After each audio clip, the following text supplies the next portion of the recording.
insurance agents from around the world. Welcome to the Insurance Guys podcast. My name is Scott Howell, your fearless host and leader, insurance agency owner and insurance evangelist for I Protect Insurance and Financial Services, based out of Huntsville, Alabama. And before we get started on today's episode, please help me welcome. He is a 6'3" sophomore from Mobile, Alabama. Parade first team All-American, Rivals 5-star recruit.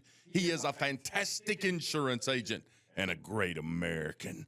Ladies and gentlemen, please put your hands together and welcome the incomparable Mr. Bradley Flowers. How are you, Bradley? That was a good intro. Oh, thank you.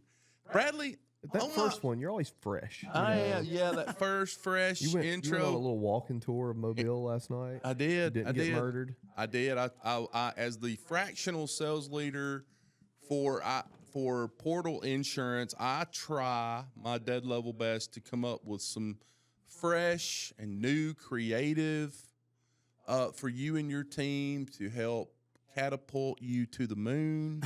I enjoyed the one idea about the tower.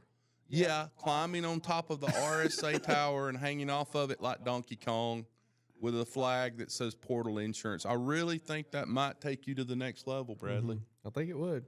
Hey, I've been doing some ciphering this morning on my way over. You know, I've got a 3-minute ride from my hotel, Hampton Inn, and I want to just go ahead this morning and apologize to whoever the next person is that stays in room 710 at the Hampton Inn in Mobile.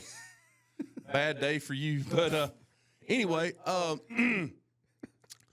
if I start staying at the Admiral Hotel, I would go from 3 minutes away from your office to 2 minutes away from your office. Admiral's haunted though. Oh, well. There is a fantastic restaurant on the first floor though. Fantastic. Really? Yes, but one of my favorites here. Yeah. So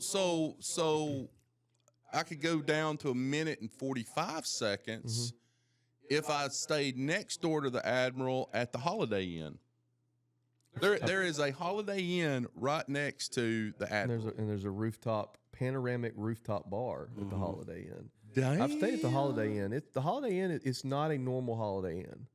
It's like a nice. It's a nicer Holiday Inn. Wow. Yeah. Now it's probably been 10 years since I stayed there, but yeah. Yeah, I will say for the size of the city and Mobile being a big small town, in my opinion, I mean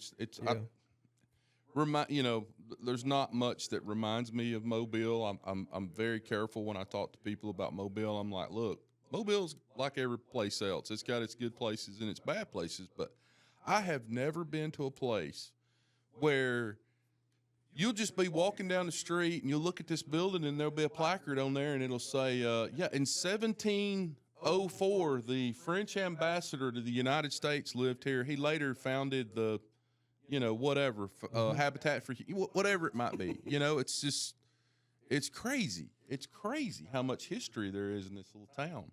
Yep. We don't appreciate it enough. And I think for all of you people, and by the way, we're about to get to our all-star guest here in just a second because this has been 9 years. It's only been 9 years in the making, so it's no big deal. But that and that sign. Yeah, right, exactly. And my notes to myself. He's got a sign reminding himself to shut up. I've never been to some place as historic as this place seems to be. Yeah. And it's everywhere you go. Without further ado, ladies and gentlemen, allow me to bring on a dear friend of mine. The reason, really, I think, Bradley, would you agree the reason why we're still podcasting today? Man. You remember the first couple we did, and we're like, you called me and you're like, Scott, I don't think we can do this. Yeah. We're going to have to find somebody to help us.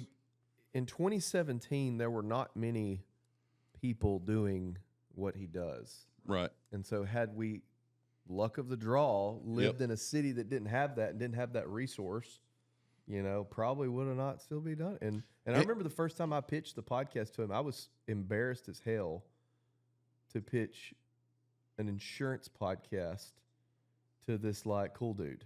Well, he was probably embarrassed for us. Probably so. Anyway, I want to give him the introduction that he's always deserved. And I'm going to try not to get emotional today. Well, you want me to make you even more emotional, we were in this building when I pitched it to him, I know. sitting right out there. I know. About where my desk is, actually. He is originally and currently resides in Mobile. He is an Alabama Mobile native, Alabama-based creative director, brand strategist, entrepreneur, and podcast producer with 25 years of advertising experience and over 2 million podcast listens under his belt. He co-founded Hummingbird Ideas, a full-service boutique agency where he served as creative director for 14 years, winning Best in Show at the National Education Advertising Awards, building the brand identity for the Hangout Music Festival, and naming the Foo Festival in Pensacola. He founded Deep Fried Studios in 2015. Before branded podcasting was a recognized agency service, and that is a big deal. You just brought that up a minute ago. And has since launched over 20 shows from scratch.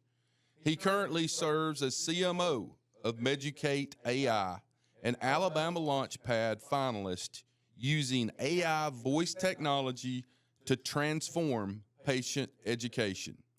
He is one of the rarest combinations in the market right now, a senior creative who knows why Ogilvy's rules still apply. What he doesn't know is I know exactly what he's talking about, and we're going to discuss that on the podcast, and isn't afraid to run them through a large language model to find out what they produce at scale. 1 foot in the past, 1 foot in the future. Ladies and gentlemen, it is my profound honor today to introduce to you my friend, Mr. Johnny Gwin. How are you, Johnny? The bucket list has been checked. Scott gave me a wonderful intro. I've been waiting for years for this, and I thank you, and I'm happy to be here. Well, I don't even know where to start, but I think where I want to start is just to say thank you. Oh, well, again, you were my first consistently paying client. So when Bradley said that I was making fun of it, I just kept thinking, oh, finally, I got somebody that's willing to pay me 4 times a month. No, he never made fun of it. He actually validated it. He said immediately, he goes, oh, so it's like a marketing podcast just for insurance. I was like, yeah, exactly. Yeah, my only question was, is it to other insurance people or is it to your clients? And it was, no, we want to talk to other independent insurance agents We like didn't want to ourselves. get sued by Ambien for putting too many people to sleep. Right. Yeah. Well, again, everything has its place, but I think you picked the right thing. Again, your idea always was, let's teach others by teaching ourselves, which I will say is the first rule of anything you do when you get into the world of content creation. Yeah. So. Well, There's so many things that you've taught me that I pass on to other people that, I get, and I know Bradley gets a lot of these people that, reach out. And it used to more than today, but we used to get probably once a week, once a month, we'd get somebody that would call and want to bend our ear about starting a podcast. there was a 2.5 year period, sort of pre-Joe Rogan explosion, that it was like, all the time. yeah, I mean, I remember I opened a conference with a story about a kid on the airplane on the way there throwing like food on me, spilling his drink on me, and the parent didn't do anything. And I said, kids are like insurance podcasts; they're really expensive to make, and not everybody should have them. But because there was a time there was like, dude, like everybody was creating an insurance podcast or a podcast in general, and we helped all of them, But I remember, and it just seared into my brain, the very first time we sat down with Johnny in this building, and he looked at us and he said, guys, I'm going to tell you something, and don't ever forget what I'm about to say. And I have told 100 people this. Whatever you do, keep doing this for 50 episodes. Mm-hmm. Yeah. I cannot tell you how many people I've regurgitated that to, because it is so true. Good, bad, or indifferent, do 50 episodes because something happens at 50 episodes. And then you can make that decision whether you want to keep doing. That was one thing that you taught me. And I think another thing that I don't know, I'm almost positive you kind of taught me this as well, and I've passed this on to 1,000 people, is like, if you're getting into this podcasting thing, with the onset of I want to go make a bunch of money, you stop. Just go do something else, because that is not how this is going to work. And I do remember, and you were with us, I do remember after we stopped the podcast with Gary Vaynerchuk, and he looked at you and I, and this was kind of a deflating moment for me, but he said, guys, I tell you what, if you'll keep doing this podcast for 10 years, one day something good will happen. And I thought, shit, 10 years? Yeah. You remember him saying that to us? So that's roughly 500 episodes. Yeah. We're at like 450. So we're 10x, 10x of the 50. So yeah. So Johnny, I've got so many. I think you have always been my security blanket and to start with, going way back to like July of 2017, I was going through a divorce. Bradley was about to get married. I remember you being a little bit of a security blanket for me. Like, hey, if Johnny thinks this is a good idea, maybe we're on to something. I remember that. I remember the first 2 episodes and Bradley calling me. I was standing in the driveway of my house, my old house that I lived in with my practice wife, and I had my shirt off and a pair of gym shorts on, and he said, Scott, our podcast is terrible. We got to get some help. And I found this guy down here named Johnny Gwin, and he started this thing called Deep Fried Studios. And as soon as he said that, I thought, well, he's got to be a creative to come up with that name. Yeah. Deep Fried Studios. So we did the first 2 episodes, and things went okay. And what we were doing, do you remember what we were doing? So this was we were doing freaking, what was that thing people used to do? Skype. By the way, in 2020, did Skype not drop they fumbled the football with a 20-year lead? They fumbled big time. Anyway, they're Auburn football, basically. Anyway, we did the first 2 episodes on Skype, and what we were doing, Johnny, is Scott was recording on his end, I was recording on my end, and then we were attempting to match them up after I do remember. Yeah. I somehow remember bringing in the idea of a phone call on a JBL speaker that was going to be on the microphone that Scott was using. Yeah. That's right. And I literally said, y'all need to stop what you're doing and do not do that at all. And for those of you that don't understand, like podcast equipment was not readily available then. Riverside wasn't a thing. Rodecaster, you had to figure it out. I was using a Blue Snowball microphone, which is like the worst damn microphone. Which I'll call that's the drug addiction microphone. It's the first thing you try, and then you use it for like 3 episodes, and then you move to the next, probably a Shure or Rode. That's like weed, Yeah, exactly. It's the gateway mic. And then the third one we did, everything went wrong. Nothing went right. And we finished it, but it was terrible. And I was late for premarital counseling with my wife and the pastor, who also happened to be her grandfather. And she also didn't know I'd started a podcast. Did you know that? And so I show up, she's like, why are you late? And I said, I started this podcast. I was like, what? And so we got done, and she was like, I think you should. It was the opposite reaction. She was like, I think you should do this. It's a fantastic idea. See, I didn't have that support from my end. Everybody was telling me. I remember my business partner, who's going to be on an episode of the podcast in a few weeks. He called me on my way home from my first time with Johnny and Bradley in Mobile, and he goes, "Have you lost your freaking mind? What are you doing? And why are you doing this?" And of course, I was still married to my practice wife, so not getting any support there. we're in the middle of a divorce, so she's not going to be supportive. And I just remember not having any support. So I think that's one reason I'm emotional right now, is because maybe Johnny was that only support I had besides yourself. And I just remember thinking, man, this has got to work. We can do this. We can do this. But like you just got through saying, Bradley, there just wasn't the technology there is today. Yeah. And we were trying to, round peg, square hole kind of thing. We were trying to do all this stuff. But there's no way you would have known that. Because, again, let's go back to the years in music that I was in, the years in homemade studios that we had making records. I knew how to use that equipment. It just wasn't for making music. It was for making conversations. So I was using a Mackie board, a mixing board. We had good good microphones, the Shure SM7B, Michael Jackson's favorite microphone, by the way. Did not know that. Yes, and actually started out as a bass drum microphone. and it became more vocal.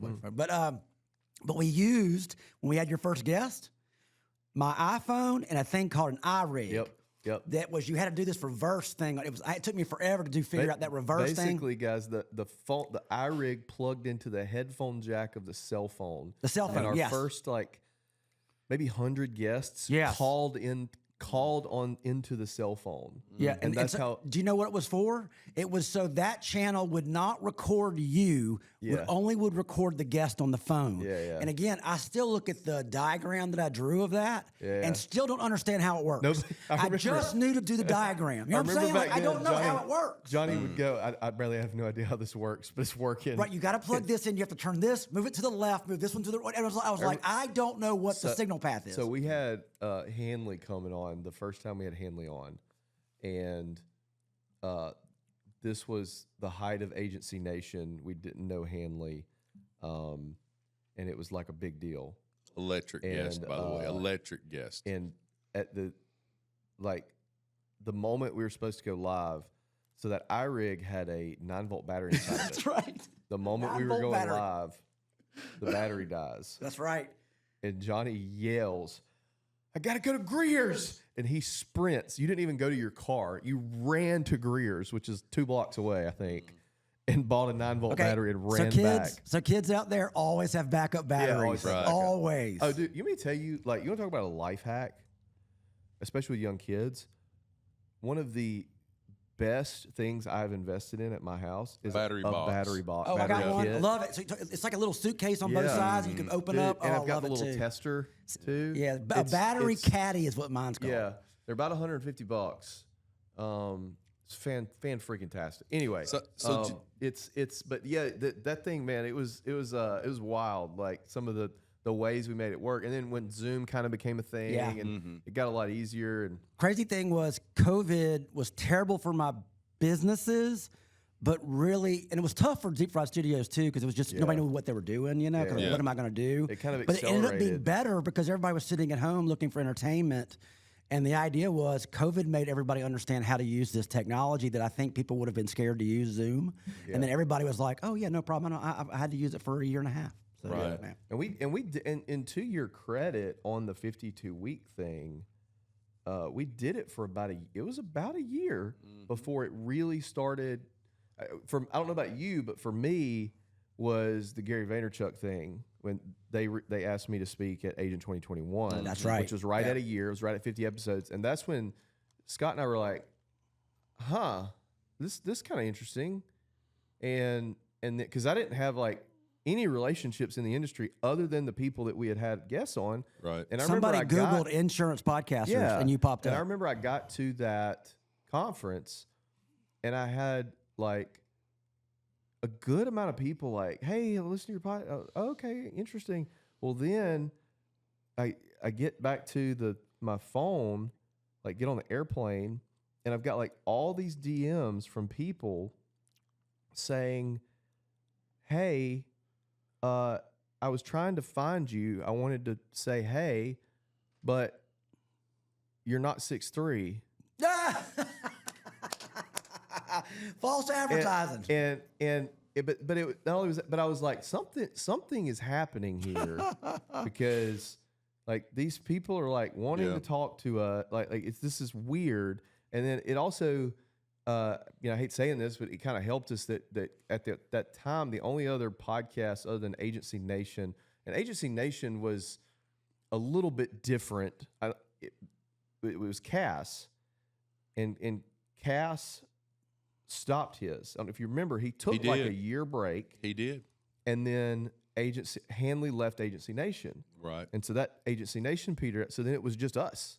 So we went from like the new guys on the block that everybody's like, we're not sure who these were, to like we were the folks. And then also because we were both captive at the time, but we were interviewing independent agents, it was pulling in captive and it was pulling in. I think that's kind of always been the secret sauce too, because we've done a lot of downloads from the beginning. That's been our secret sauce, is the fact that it's both sides of the industry, whereas everybody else is one or the other. Right.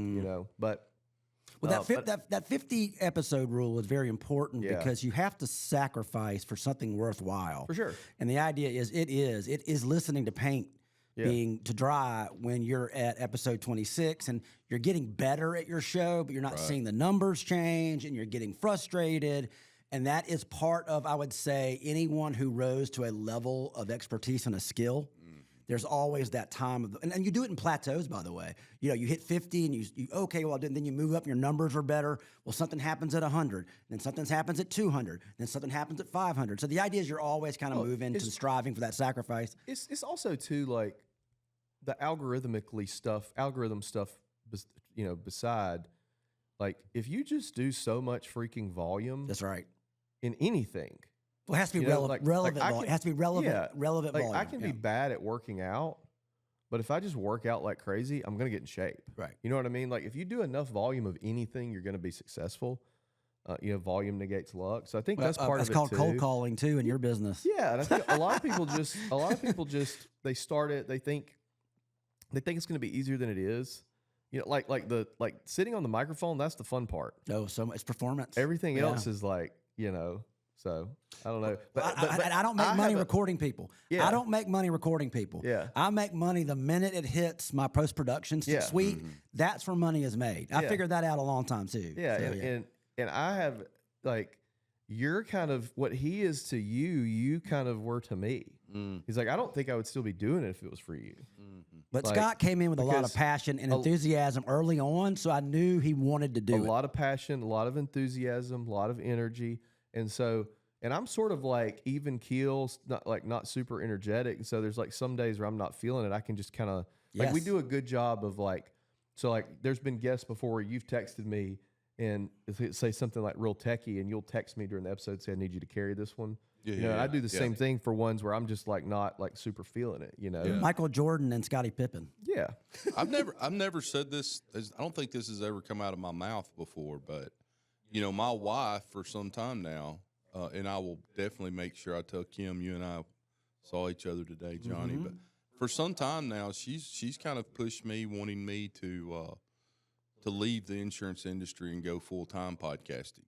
Well, again, because she recognized, she said it yesterday on a text message. She said something about, you know, do your thing, because she recognizes that this is what I enjoy doing. Can I give you a bit of advice? Sure. I had a very lucrative ad agency that I stepped away from. A lot of it had to do with mental issues. Sure. Yeah. And dysfunctional membership of owners who were dysfunctional. I was stupid enough to walk away from that lucrative business and start something from scratch. And I will say I make 1/3 of what I used to make. And I don't think I'm the same brand I used to be. As I was well known, and now I'm not really well known at all. Right. Well, not here anyway, but maybe. But it doesn't matter. What I would say to do is you've got a moneymaker. I disagree. I've never been in public with you in Mobile where somebody doesn't see you. That But I've been around here. Hold on, that's different. Yeah. What I was known for was my business side, not I like that guy or he's okay or whatever. But before I forget this, I'm not kidding, because this is what I would do if I changed things that I did. I would have figured out a way to still be owner of that business, but I had groomed somebody where I'm taking a percentage of that money machine to build my money dream. You see what I'm saying? Like, do not give up a cash cow unless someone's willing to pay you a number you've already put in your head to begin with. So the idea would be keep 25%, 30% ownership, but you have trained and delegated, so you still got that position where also if it doesn't work out, you can walk your ass right back in there and be okay. Yeah. That's the only thing I would say. And I know that's not a burn your boats mentality in, but I don't think you have to do that because you love doing this. And the idea was like, oh, I want to do this. But man, it's almost like that insurance policy to make sure I'm not walking away from my life I'm used to. Yeah. So not have all your eggs in one basket. So talk a little bit, because it was in your bio and I found it interesting. You brought it up in your bio, and I don't think many insurance agents understand what you said when you talked about Ogilvy's rules. David Ogilvy. Yes. He was an advertising giant behemoth in the 80s. No, 60s. Oh, was it the 60s? 60s and 70s, yeah. And talk a little bit about the rules that the Ogilvy rules that you spoke about. There's a book called Ogilvy Says, which came out in the 70s, which kind of was the next generation. So DDB, I'm sorry, I'm getting into DDB was what Mad Men's was based on. Mad Men was based on DDB, Dale Bernbach, who literally said, we can stop. We're very smart people. We have a lot of power. We can quit being pitchmen and we can start changing the world. So the idea was advertising became also message driven and also entertaining. That was the difference. Ogilvy took it further and got more into personalities, where he would say, one, the product is always the focus.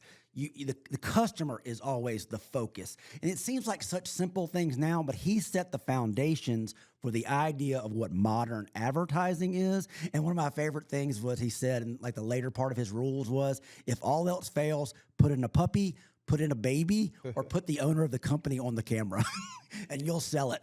But he knew how to sell and he knew how to be creative. I would say he was more sales and client driven, but did do good creative. But the other thing was he also knew the product was king and you can't shy away from the product. He wasn't just a one-trick pony. And a lot also, of ad guys are one-trick ponies. And he was also great at bringing in rogue creative people and letting them be that kind of roguish person, but drilling them back down to still be in the Ogilvy way. Somehow everyone still respected him at that leadership level to say, I am probably at 10 times the writer you are, but I'm not David Ogilvy. Yeah. And he would still be able to corral all that energy, all that creative. It's Nick Saban. Very much so. And also Lane Kiffin is a significantly better play caller than Nick Saban, but it's Nick Saban. But yeah, and Kiffin needed the idea of how do I build the machine? Yeah. And Ogilvy was the king at building a machine. Again, Madison Avenue was already there. It's just not what Mad Men was talking about. And Ogilvy was that next revolution. There's very few companies that the person at the top is the best at everything in that company. Oh, no. Like I would argue like Elon. Yes. Probably the only living one today that there's probably not anybody that works at Tesla that's better at anything that Tesla does than him. You know what I mean? Outside of that, like usually your most successful entrepreneurs and business owners are really good at putting the puzzle pieces together. Very much. But they have technicians in the business that are better than they are. And here's the one thing I'll say, especially in the music business, big time. Yeah. Is most of these producers were pretty good session players, but not stars. Yeah. But they had a taste level. They had developed their taste in music. Or yes, exactly. They have a taste level, but they have an eye for spotting talent. Yeah. That's the trick, is the idea that, wait a minute, how is everybody passing on this dude over here or this lady over here? Mm-hmm. And you spot something they don't see, and then, yes, you bring in and you build a band around them, you build a brand around them. And the crazy good thing about Rick Rubin is he doesn't manufacture. He does a little bit of manufacturing, but he still says, you be you. Yeah. I'm just going to make the best you. Where a lot of companies do the opposite. They put together like a Monkees band or something, where it's not a real band and it doesn't really work. But Rubin, on the other hand, spotting talent and then saying, I think I can play up what this guy or this lady already is. Mm-hmm. One of Rubin's tricks, too, is he will, most albums, each individual instrument is recorded separately. Is sometimes Rubin, some of albums he's produced, I've noticed, it'll be the whole band's in a room playing together like they're playing it live. Yeah, and that's from the energy. It's a unique sound. Yeah. That's my favorite records because I don't want to go see a great live band and then hear the record and it's like this hygienic surgical record when you miss the energy of that band together. I love Zach Bryan. Mm-hmm. I cannot listen to any of his recorded stuff because it's just too pretty. Very melancholy, and his live stuff is like like very energetic. So I just listen to a live album. Yeah.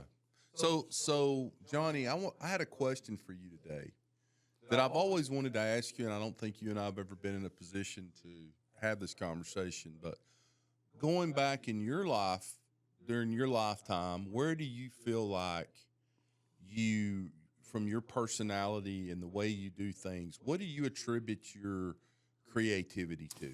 Like your ability to name all these things you've done in terms of advertising and marketing, like where does that come from? Is it three something things. That early in your life? Three things. I grew up being raised by TV. Okay. I sat in front of a TV from the day I was born, and I was an only child, and I lived out in the sticks. And I loved. Were you a latchkey kid? No, my parents let me do whatever. No, I could go and come as I want. I had just very strong. You're only child too, right? Only child, and I had working parents, Jack. I mean, I knew about a work ethic, even though I was terrible till my 20s. I understood what working hard was. Right. TV was very big for me because it let this little boy from a little bitty town in Alabama see a real big window into the world, and I was amazed by all of it. The other one was out of college. Your parents seem like they are very supportive, and I would imagine that was the case when you were young. Not always supportive because my dad did not understand the love of music, my love of playing music. He did not understand punk rock. They get it now, though. Well, yeah, because but he did not understand the love I had for this. What I would say is music I don't listen to now, but God, I love the mindset behind it, and I love the energy behind it. But my dad was so worried when I'd come home, the Circle Jerks album and Butthole Surfers and the Cramps. Like, he just did not understand any of that. But I was already kind of like, I could fit in with the in crowd, but I also had all these like really weird friends that were, I would say, the creative kids that became kind of cooler later, but wasn't cool then. Dude, that is like when you go out with Johnny Gwin in Mobile, you transcend Mobile because in Mobile, Well, I appreciate Mobile is very. You've got your Richie, Well, you got your Richie Rich crowd, you got your Midtown crowd, you got your downtown. You'll see everybody knows Johnny from all these. You know what I'm saying? Like, and so that's kind of like it's kind of the case today. But from the early days of the internet, I mean, from the social media though, I was one of the early people on social media here. So I did document my life. That was a word to say, just document your life. I was just showing what I was up to. Yeah. So out of college, very good friend of mine talked me into playing bass in a band that played every Wednesday night for $25 in beer. And I thought I was in heaven, but I didn't think I was good enough. And he just said, I don't care, you're going to play. So I got playing music while I was worked at a bank. I played in a Grateful Dead cover band. What were you playing, bass? I was I was a bass player. Johnny Gwin working at a bank. Yeah, horrible. Slapping the bass. Yeah, slapping the bass. Yeah, I was they loved me, but I was horrible. I couldn't even balance my own checkbook, much less anybody else's. But I was sales. It was sales, so I was okay with sales. But I got to play music, and that was a huge opening thing of like, wow, this is possible. Holy crap. I'm a music lover that gets to play music. And the last thing was it all went to crap. I got really sick. I lost, about 80 pounds. I had this thing called prostatitis, which is an old man's disease, which means I couldn't have sex and I couldn't use the bathroom very easy. Wow. And it had to do with my lifestyle of drinking and eating chicken wings and nothing else. And I ended up having to sell the bar I bought. I had to end up quit playing music. I was in a really bad state. And somehow I found this school called the Portfolio Center in Atlanta, Georgia. And I call it the School of Misfit Toys. It's it just got bought and then just closed. But it was one of the best advertising and graphic design schools in the world in Atlanta, Georgia, 200 students. And I happened to find that place. I say it found me. And I will tell you, I thrived there. I learned from my peers around me. And I said, nothing is impossible if you know a process. And it taught me a process of how to create. Wow. Is that process, and I'm kind of circling this back to insurance. So Bradley Flowers gets ready to open his independent agency. He comes to you. You pull out and he says, I don't know what to name this agency. Mm-hmm. He had thoughts, he had ideas, but he didn't know what to name it. Terrible. You pull out a whiteboard. Is this coming from the teachings and learnings that you had at this school? Very much so, because the first thing is called discovery. Okay. Well, the first thing is awareness. What am I? What do I want people to think I am? What is my, what's the situation that I'm in? Mm-hmm. What do I want to portray the world, and what is true? Okay. You can't say what you're not true. Mm-hmm. So then the idea is awareness, and then there's discovery. Discovery is the blue skying, the brainstorming, and there is no wrong answer.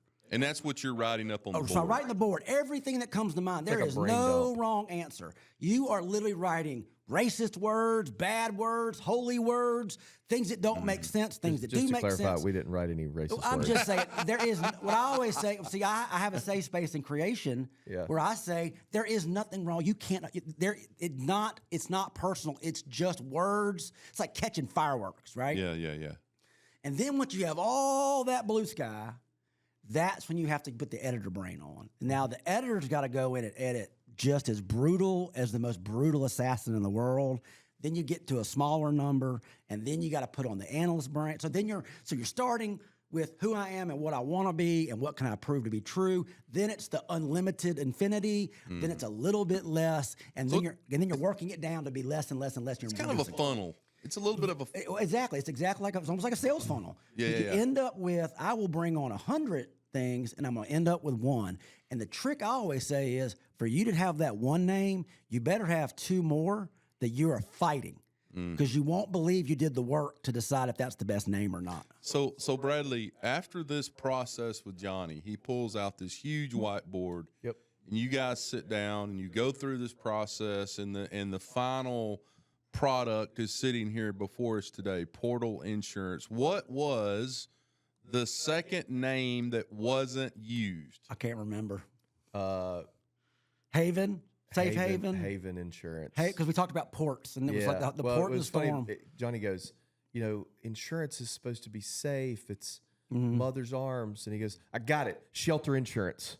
I'm like, oh, that's a $1 billion company. Again, so I skipped. I'll get sued in 30 By seconds. the way, I skipped one thing because we were doing it fast. Yeah. I would have done research to figure out what are the top 20 companies already out there, and I did not do that. I will say that. So. And so he wrote like Safe Haven, and he's like, wait a minute, a port is a safe place, and we're a port. Mobile's a port. City, and he wrote Port AL and circled it, and I went from, because he's like, come. He told me, he's like, come in here, we will name your company today, and I'm like, there's just no way. I did not believe him. Right. And I was like, that's it. That is it. And it's also one of those things like, I'm a believer that the name becomes what the company is. It works both ways. I always say a logo. A logo is really not good or bad other than aesthetically, right? Yeah. Because you put meaning to your culture and your actions and your reputation. Like, what is Adobe? What is Apple? It puts meaning to that flag, right? And it works both ways. But because if you have a bad reputation, that good logo becomes pretty ugly. And like the famous one that Gary Vaynerchuk says is like, think about McDonald's. All right, separate McDonald's from the McDonald's we know. That should be an Irish pub. Yeah, but exactly. because it's McDonald's, everybody thinks it's normal. Well, you want to hear something crazier? Yeah. Because McDonald's is so bloody popular, right? A yellow and red combination actually makes you hungry. Yeah. The physical things of your body makes you actually hungry. They say the same thing with insurance. That is it blue that shows security, trust. I think black is security, maybe. It's hard to put black. Because black is with black is always a color with anything. But there's a reason. There's a reason most insurance companies are red or blue. Yep. Same way with hospitals are never red, always blue and green and maybe a weird gold, but never red. And that was the other thing with me is I didn't want to go the traditional blue or red. I wanted to go something a little monotone. What about the Plimsoll? And the Plimsoll thing, and so then we kept talking after that, right? Yeah. And I don't remember how that came up. Oh, I can tell you exactly how. Because Container Yard. Yeah. Oh yeah. We're in Container Yard, my co-working space. And one of the names that we had before we chose Container Yard was Plimsoll. And because I loved what that meant on the side of a ship, which was if the water is below this circle, with a line within a circle on the side of a ship, your ballast is okay. And I loved that. And I said, I've got you got to put the Plimsoll on the O. And it was because it was a good idea that got killed for whatever reason. I moved it forward. Yeah. And I will tell you, a lot of my best ideas were ideas I just had kept a book of like, I don't know when I'm going to use this, but I'm going to use it sometime. And then you have an idea book? Oh, God, I've got books and sketchbooks and sketchbooks. Because, again, when you're working at a high level for a market, for an ad agency, right, or especially making a brand studio, a logo studio, brand studio, you will create, let's just say 200 sketches, right, for 3 finished products that get shown that one gets picked. So 99% of everything I make never sees the light of day. So again, you come up with some brilliant ideas that just doesn't get through the gatekeepers. And the idea is like, well, if they ain't buying this, I'll sell it to their damn competitor if they screw us over. Right. Yeah. You know what I'm saying? I'm not kidding you, but yes, you always keep a bank of, man, there's a good idea. Let's bank that for somebody else. So I'm going to put you on the spot for just a minute. But Bradley and I are big boys. What do you see if you look in your crystal ball today as the future of our podcast?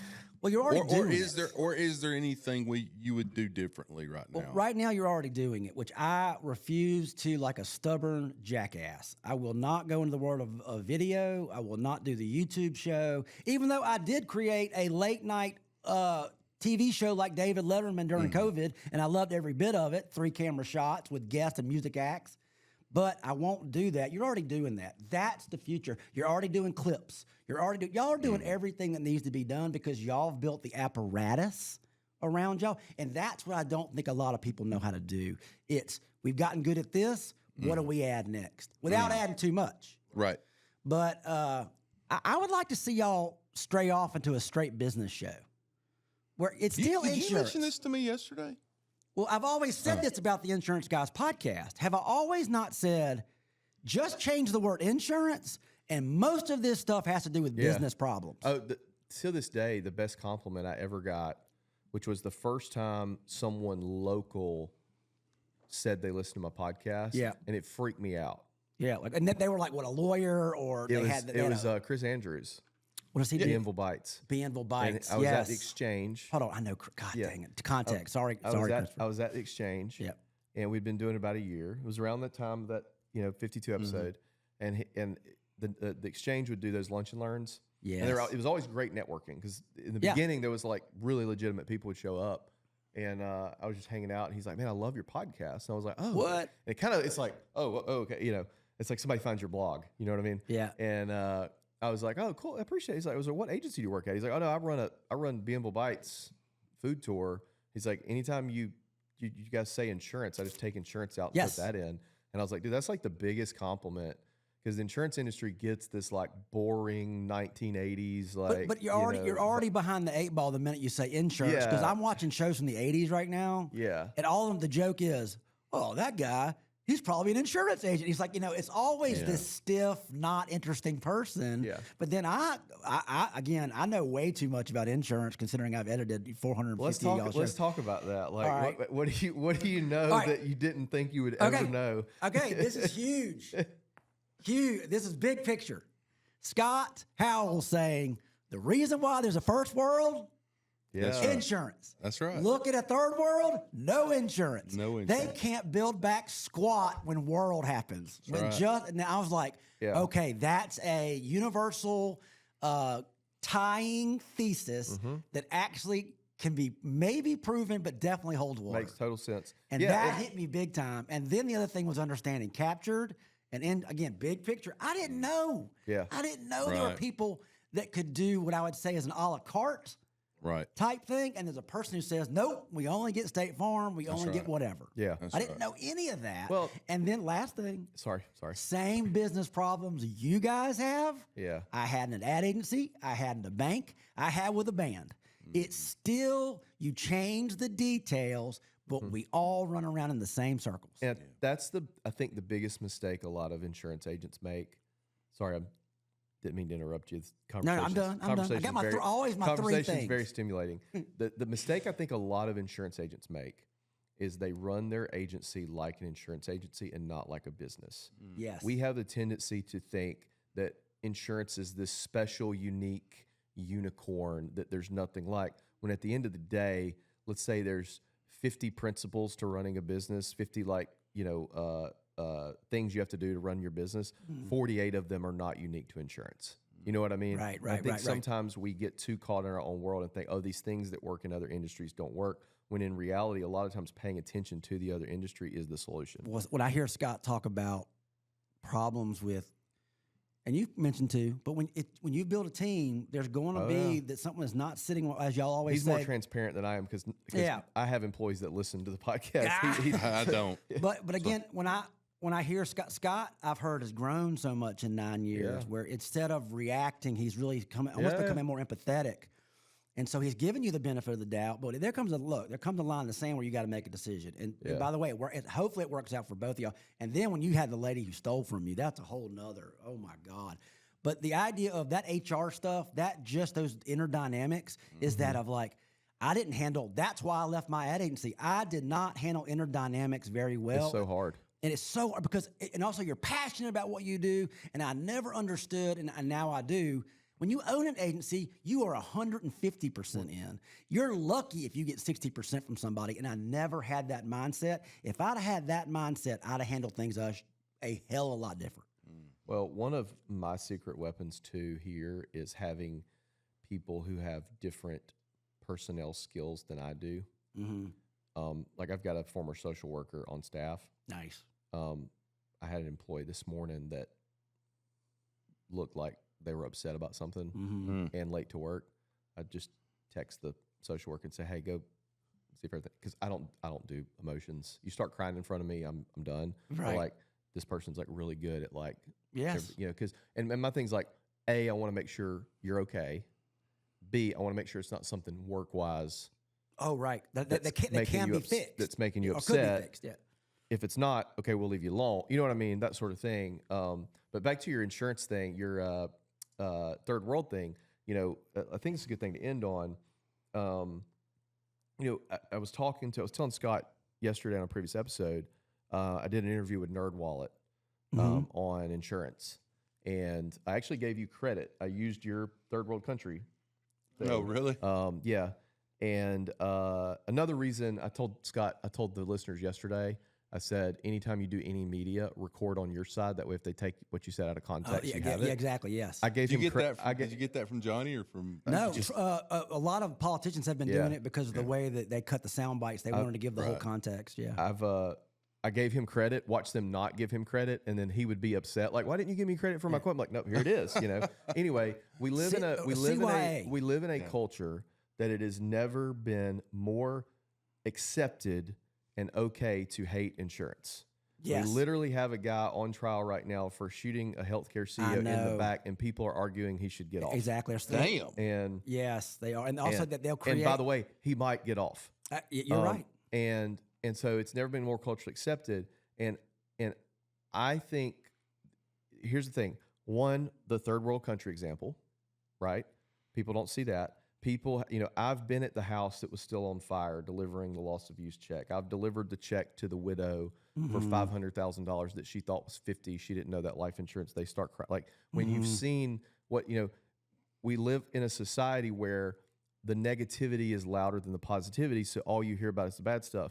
But what I think the issue is when it comes to insurance as a scam is we live in an Amazon world. Okay. I needed a new smart light switch for my house. I pressed 2 buttons on Amazon yesterday. It's going to be at my house when I get home today. People want stuff instantaneously. People are trained.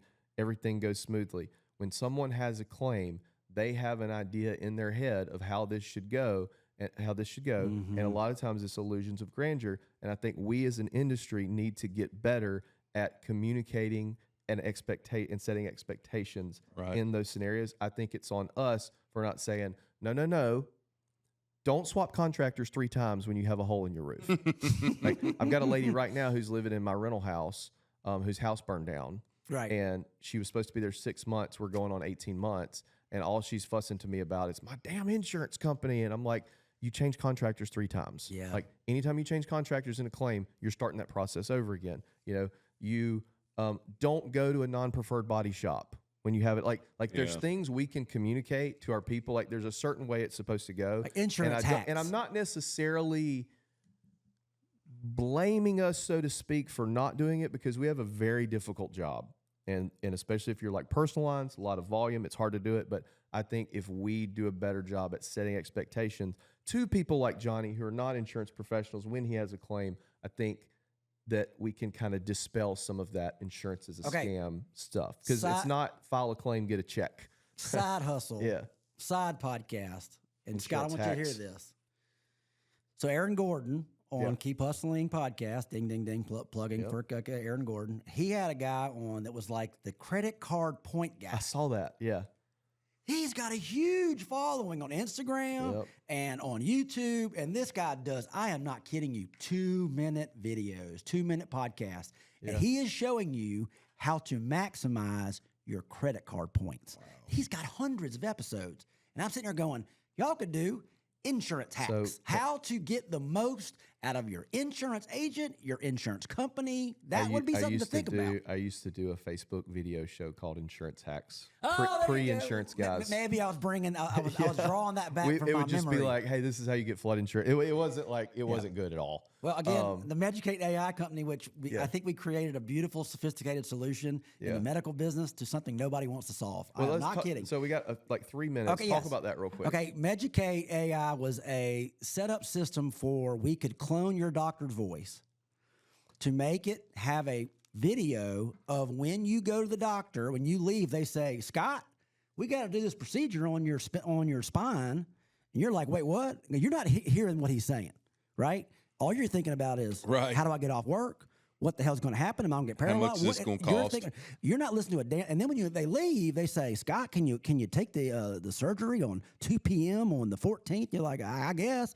And they hand you a printed out PDF thing of something you couldn't even read it to begin with, right? We did a 4 to 5, 6 minute video with graphics and video with your doctor's voice with a vetted of those sheets. Sure. So now you can get it on your phone as soon as you leave from the doctor in your email. Now you can share it with your caretaker, all that stuff. And we make these things so it was a library of medically vetted videos, AI made, and then scheduled out through an AI scheduler through your scheduler.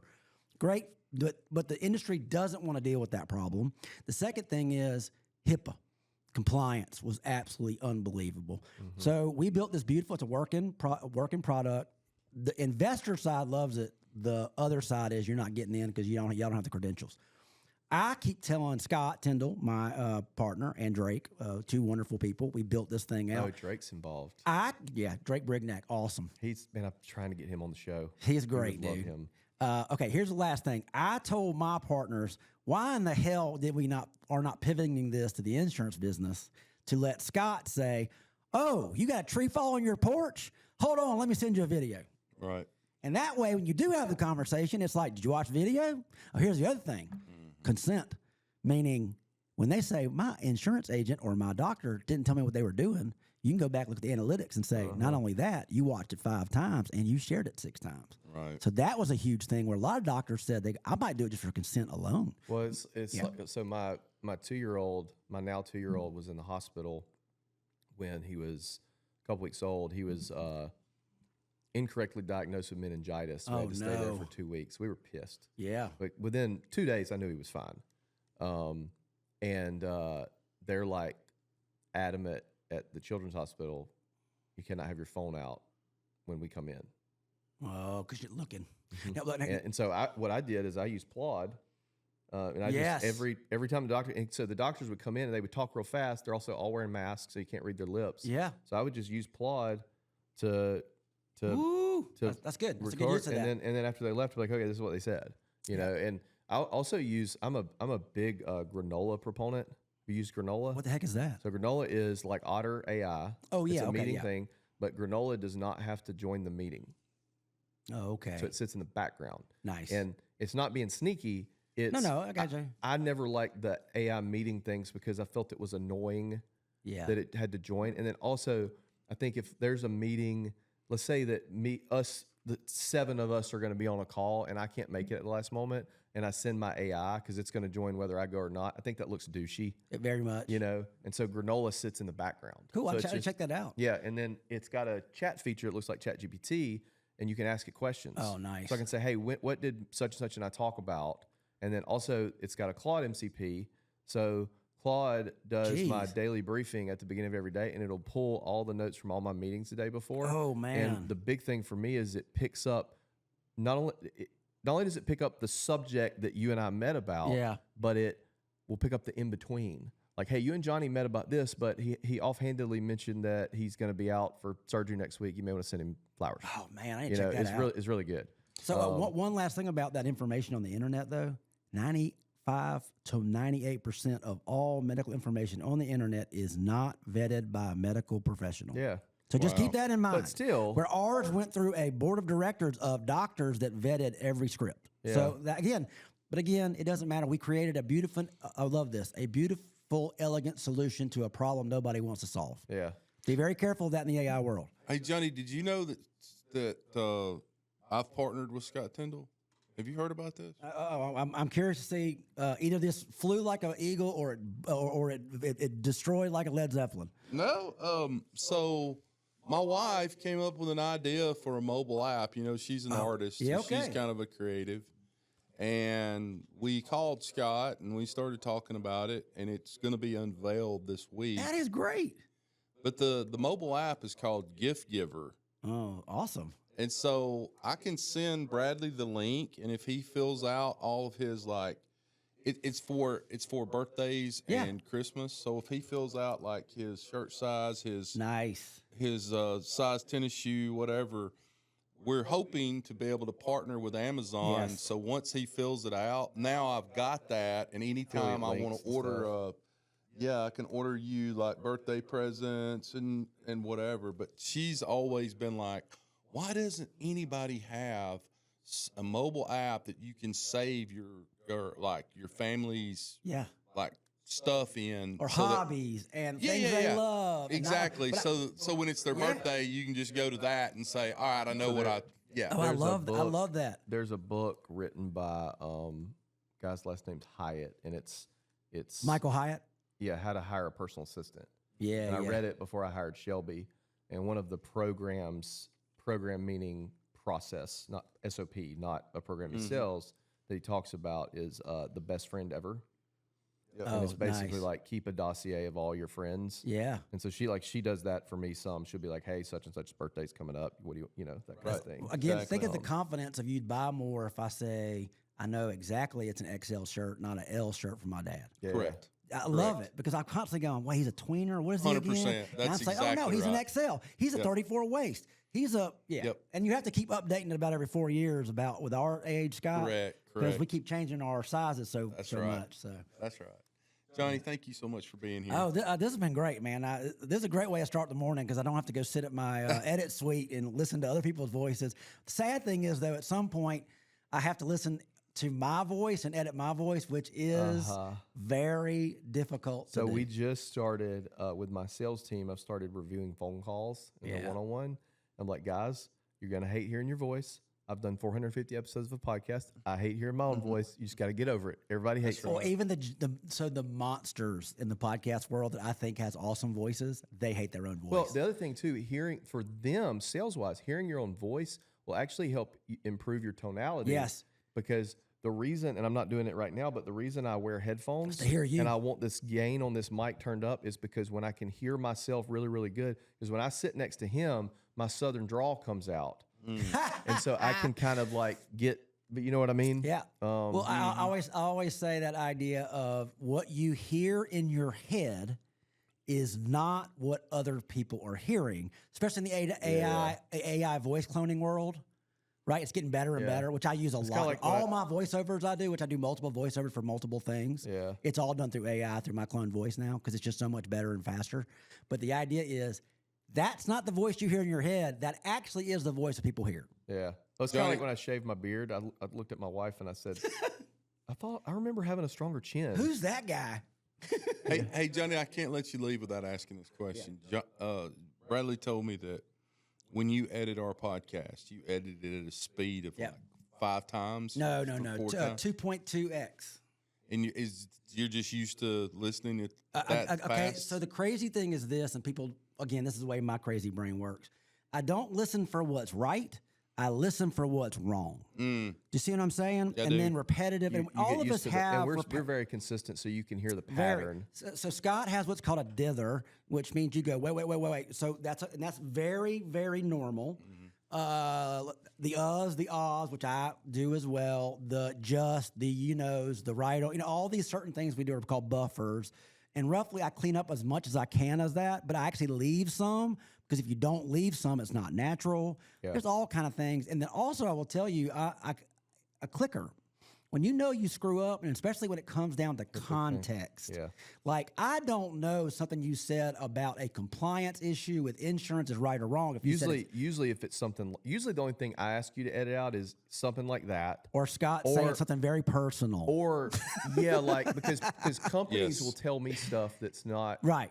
NDA. Public, and I'll mention it to him, and then he'll say it, and I'll be like, no, we can't say that, because you're just not in the loop on it, right? Right. And so what I use is I'll make notes, and I'll go, Johnny podcast, Yeah. take this out, and then I just text you. But I will tell you, sometimes I read the notes, but I'm so busy. I will tell you, Yeah. I need to get you one. It's just a little dog clicker. What if I just do this? Would that work? It is, but this dog clicker is so amazing because Why don't you say something like, "Hey, you guys"? Well, sometimes it's like, and you do it, Scott. Sometimes I don't know if you're kidding though. When you're like, Johnny, you might want to take this out. I think you're adding for dramatic pause, and I'm going, should I take it out? Right. But the clicker thing that you train dogs with, it gives a very specific look on that waveform. Yeah. Do you know what I'm saying? Like, I do, because I edit also by looking as much as I am hearing. But when you see that click, click, click, I know between the two clicks is probably problem. Cut this part out. Right. Yeah. Okay. All right. All right, you want to close this out? Guys, our time here is up, and we thank you for yours. As I end every podcast, rewards come from action, not discussion. Get your ass out there today and go sell some insurance. Make money for your wife, for your husband, for your kids' college fund, for your parents and in-laws out there that are struggling like mine.